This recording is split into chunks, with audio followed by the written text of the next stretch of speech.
Hi, my name is Betsarim. I'm from betsarimcatherine.com, and this is my series of Constellational Astrology frequently asked questions.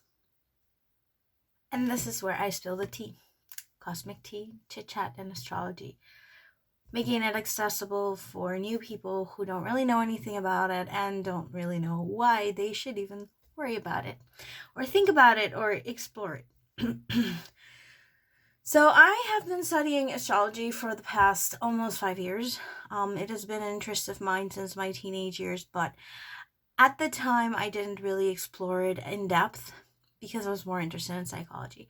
Currently a psychology student, I am studying at the Open University in the Netherlands, and it takes a lot of time and effort to work through it, and that's basically my main focus: school, studying science, the psyche, and astrology as an additional tool to contemplate one's own self-exploration. So that's the perspective I'm coming from. To me, astrology is a powerful tool for self-contemplation, for self-exploration, for self-understanding, not a tool to tell other people what they are and who they are. And that's kind of like the beating heart of what my videos are about. And this would be the first video where I'm going to be handling a commonly asked question whenever I discuss constellational astrology with somebody who's never heard about it, or who likes astrology, tropical astrology, like a lot, and posts a lot about it, and then we get into a conversation and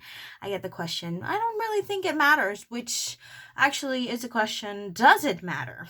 And so another comment that I get along with that same one, like, does it matter? Like, I think every tool has a place or purpose, every system, and they say that in relation to tropical astrology and Vedic astrology, and there is a lot of other starting points, which is what we call the Ayanamsa. Not going to get into the technicals of that, but basically a system is an agreement.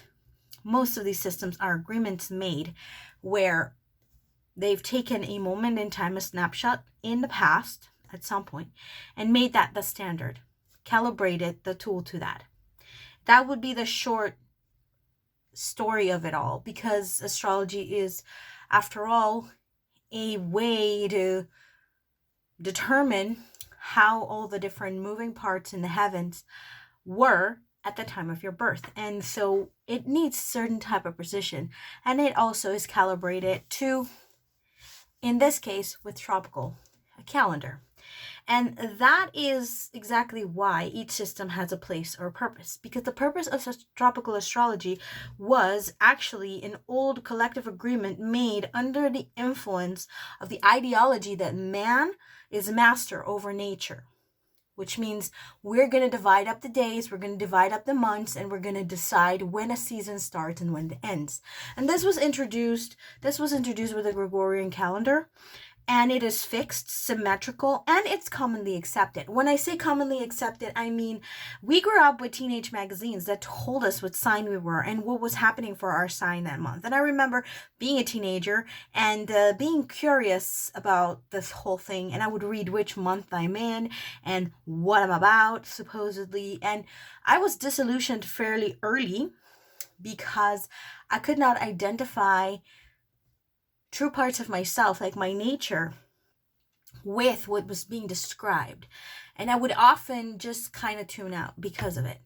So when I came later into my journey and I found hints about constellational astrology, I was very curious. I wanted to see, well, I've always been interested in astrology, and I've always been curious about what it could say about a person and how it could give me more depth about understanding myself. At the time, I was investigating human design, so those two have gone pretty much hand in hand. And regardless of the reason why I got curious, the fact remains that what I found out looking at constellational astrology is that it is not fixed or symmetrical onto a system or a calibrated tool that is just keeps being used over and over, but it actually expands and moves just like the cosmos is also always moving. So it's following the leadership of nature. And if you know anything about nature, nature is our mother, that is Gaia. It is herself, the creator. And also, when you are aligned with nature, you are also aligned with that alchemical law of as above, so below. And I thought that was very beautiful to look at, because I had never actually asked myself, where were the stars that night in astronomy when I was born? And when I looked at that, I was blown away, because then I really saw myself. I saw a chart that reflected what I'm about. And a lot of people who are, looking for answers and are feeling disconnected with the system that we currently follow and with the projections of the collective, they're all looking for authenticity. People who are looking for authenticity often find it in constellational astrology, which is why I'm so passionate about it. Another question that I always get is the comparison between tropical constellational astrology and Vedic astrology. And for me, well, I've actually explored and dived into Vedic astrology because I am passionate about Hindu practice and culture, and I just find it very beautiful. However, for a modern Western person who has always lived in a democracy outside of the caste system and the belief systems of Hinduism and so forth and so on and so forth, I found it very difficult to swallow the descriptions. And this is one of those things that if I bring in my psychology education to this point, university psychology education, one of the things that we have with a lot of systems that are trying to study human traits, which is what astrology really is. It's trying to make a blueprint of a person's traits. And one of the big flaws that we find in science itself when doing research about traits and personalities is that it is very difficult to distill traits, because language is also very much alive, and we tend to relate to language from our own perspective and our own experiences and our own language level.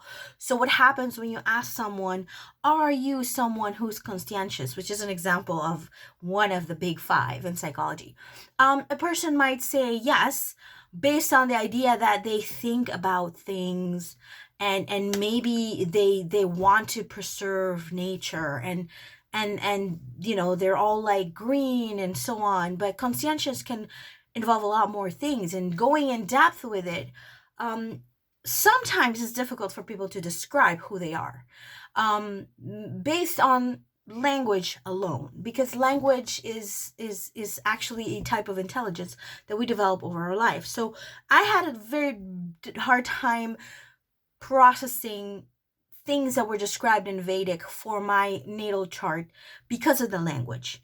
The language in and of itself is very, very deeply linked with patriarchal and caste roles. And you're getting a chart that says that your caste is farmer, and you're supposed to be poor your whole life, and you're never supposed to marry because you have Mangal Dosh. The activations was one of the most powerful things, because it was talking about transits and how these different transits create activations, which is not something that in tropical Western astrology is often discussed that openly. We look at the chart like static, and then we kind of move on from it. But anyways, in Vedic, they have different age groups, age cycles that really describe events that should occur. And I was really excited about that part until I got to the part where the language just didn't line up with my life and with the way that I worship, my spirituality, economic situations around my area where I belong, where I'm part of. And so there's a disconnect for Vedic, because it is so very much linked to a living religious dogma. It is still very much alive. It's as if you took Christian astrology and you're not a Christian. So that's my issue with Vedic. But the other observation that applies both to Vedic and to tropical, which I find very important, is there's a time delay or a shift. What do I mean by that? Well, like we said, the universe is expanding, so things are moving away from each other and in different directions as well. So things are not where they used to be 2,000 years ago, 500 years ago. Their precession, which is how they move, how they move from our perspective, by the way. It's all from the Earth's perspective. This is very important. We are looking at them and we're witnessing an expansion over the many thousands of years as a society, as a race from the Earth. And what happens is that it is opening up the sky somewhat, and which means that whatever was happening 2,000 years ago when the Gregorian calendar was used to align the dates for the different signs is no longer valid. It's about 30 degrees out of sync, and this is only applicable, like you can only calculate that for heavenly bodies that move a degree a day, or they move according to that slope based. Anytime that a heavenly body moves slower or faster, you have even bigger delays. A good example is currently Pluto. Most tropical astrologers will tell you, guaranteed, Pluto is entering Aquarius. It's in Capricorn for the last time in a couple of decades, and everyone's yay, no more Pluto and Capricorn, because it was very hard. But constellationally speaking, which is in astronomy, if you look up, this does not happen until 2039 in March. To be exact, I don't have the exact date. I look in the astronomy apps and I look through the data and I find the spot where it's changing. I just skip a day. I don't go exactly by time, but I know that on 14th of March of 2039, Pluto is in Capricorn at the end of Capricorn, and then March 15, 2039, it is in Aquarius finally. And the way that this plays out for people does not play out the same. It's not uniform.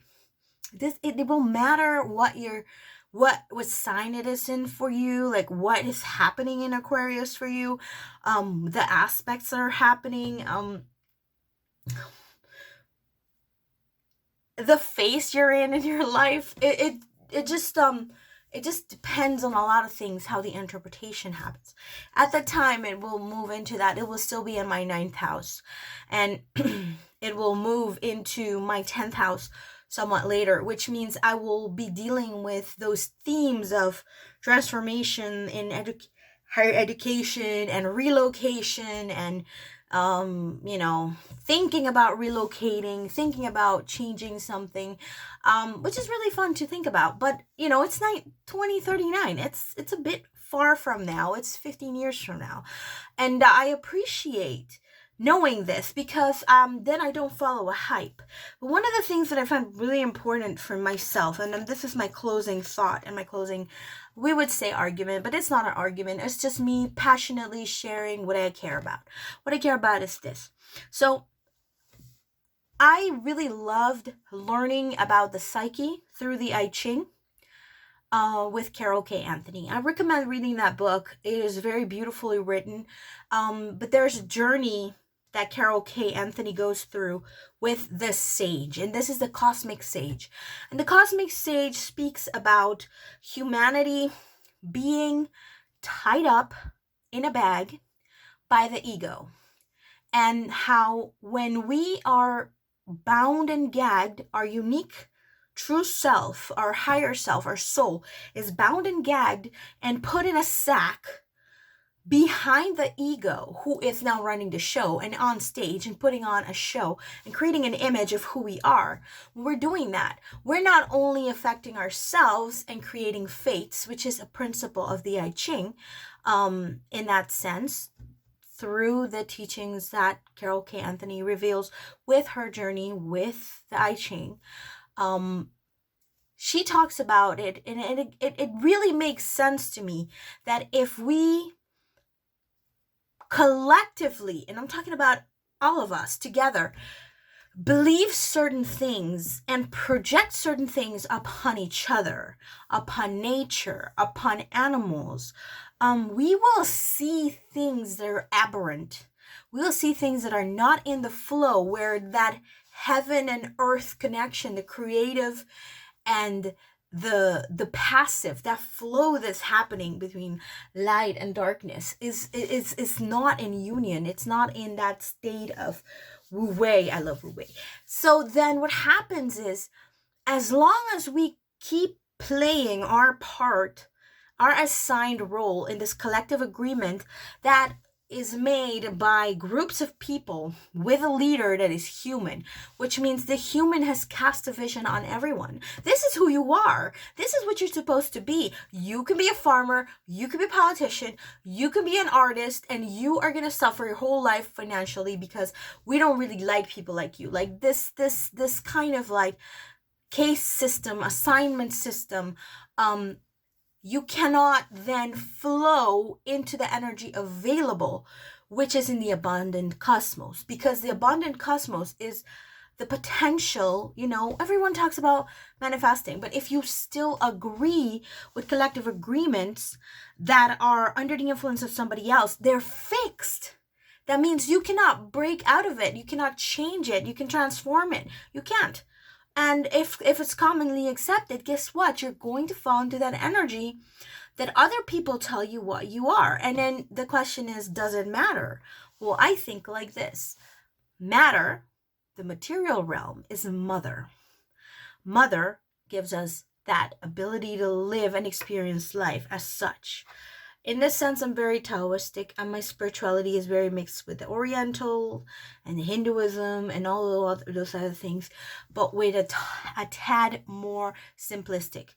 If you are not aligned with above, which is where the energy is coming from, into the material, which is the earth, the receptive, then you cannot give birth to all that there is for you. You can only give birth to those fixed, commonly accepted agreements that someone cast on you. And this spell has been cast 2,000 years ago. 2,000. We are repeating some of those things that our ancestors and the people that came before them agreed to, and we're wondering why we have the same problems. Why do we still have wars? Why do we still have inequality? Why do we still have abuse? Why do we still have all those things? Because people are still wearing the toga made by these creators of that Gregorian system. And I'm trying not to mention who they were because I'm not 100% sure right now. But I do know that the other part is that Vedic, in addition to being dogmatic, patriarchal, and very much caste oriented. And I know that there are people working on changing the language and modernizing it. But here's the thing. That's not your culture, but you're allowed to play with it. I don't think that it plays very well with each other. But that's my personal opinion. I mean, leave the system for what it is.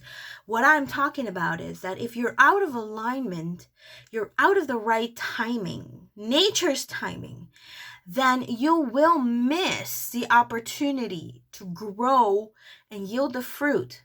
There are many different plants and creatures in nature that timing at the time of development really plays a role in how things unfold.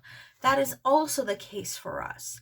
And when we agree to timing that is determined by somebody else and not by nature, we can miss the opportunity to experience immense, powerful, growth. And that is basically really what the age of Aquarius is about, to be honest. And as an Aquarius sun, I feel like we are still in I know that we're still in that phase of transition that will take a couple 100 years. And then planting seeds, sharing it with other people, you can already shift into the timeline of nature, of Mother Nature. And so it does matter. It matters a lot. It matters to live in the flow of Mother Nature rather than the collective agreement. And yes, you can choose to tap into both. I don't necessarily think that you should hide away completely, become a total hermit.